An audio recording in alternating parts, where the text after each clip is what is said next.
کہ حسن ابن علی کو زہر دے کر شہید کیا گیا۔ حضرت عمیر ابن اسحاق تابعی روایت کرتے ہیں کہ میں اور ایک آدمی، ان کا کوئی دوست تھا، حضرت حسن ابن علی کی عیادت کے لیے حاضر ہوئے۔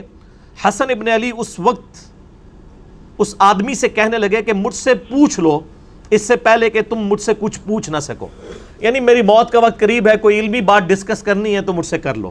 اہل بیت میں سے پھر نبی علیہ السلام کے نواسے سیدنا حسن ابن علی، وہ موت کے وقت بھی کہہ رہے ہیں کہ کوئی علمی بات مجھ سے ڈسکس کرو۔ ان صاحب نے کہا کہ میں آپ سے کچھ نہیں پوچھنا چاہتا، اللہ تعالیٰ آپ کو عافیت عطا کرے۔ راوی نے فرمایا کہ حضرت حسن کھڑے ہوئے اور بیت الخلاء میں داخل ہوئے، پھر بیت الخلاء سے واپس ہمارے پاس تشریف لائے اور ارشاد فرمایا میں تمہاری طرف نہیں نکلا یہاں تک کہ میں نے اپنے جگر کا ایک ٹکڑا پھینکا ہے جس کو میں اس لکڑی سے الٹ پلٹ کر رہا تھا۔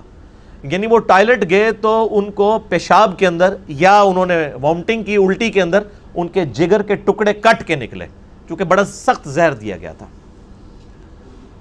مجھے کئی مرتبہ زہر پلایا گیا لیکن اس مرتبہ زیادہ سخت، اس سے زیادہ سخت چیز کوئی اور نہیں تھی۔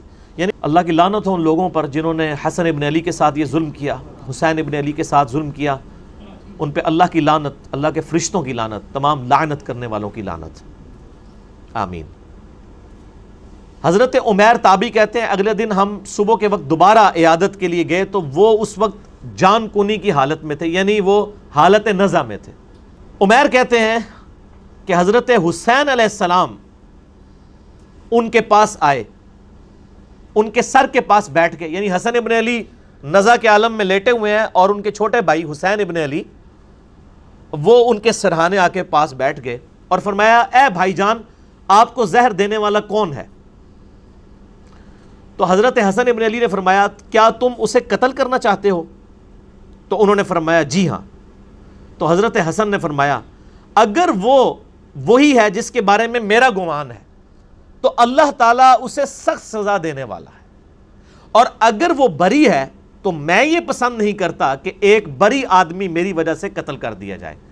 یعنی انہوں نے کہا مجھے اسیسمنٹ تو ہے کہ مجھے قتل کرنے کے لیے زہر کس نے دیا ہے، تو تمہیں بدلہ لینے کی ضرورت نہیں، اللہ تعالیٰ انتقام لینے والا ہے، اور اگر میری اسیسمنٹ غلط نکلی اور تم نے بدلہ لیا تو ایک مظلوم آدمی کو تم قتل کر دو گے۔